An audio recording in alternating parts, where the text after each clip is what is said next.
এই যে আমার পাগল একটা বিড়াল, মাথা নষ্ট বিড়াল, ঘুমাচ্ছে সে।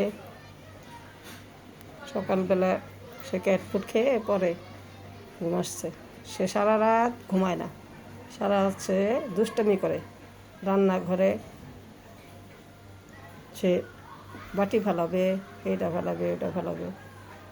পরে ঘুম থেকে উঠে ওইগুলো যায় ঠিক করতে হয়। সারা রাত কান্না করে বাইরে যাওয়ার জন্য। রাত্রে তো সব জানালা দরজা সব বন্ধ থাকে, সেজন্য আরও বেশি বিরক্ত করে।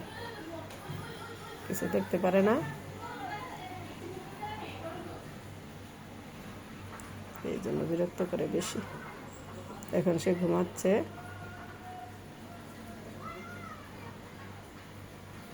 পরে উঠবে, উঠার পরে আবার সে কান্নাকাটি, খাবেও না ঠিক মতো। সে একবারে সে রাত্রে খাবে, খাবার টাবার দিয়ে রাখবো, তার যখন ইচ্ছে তখন সে খাবে। ঘুমো, থাক, তোমাকে ডিস্টার্ব না করি।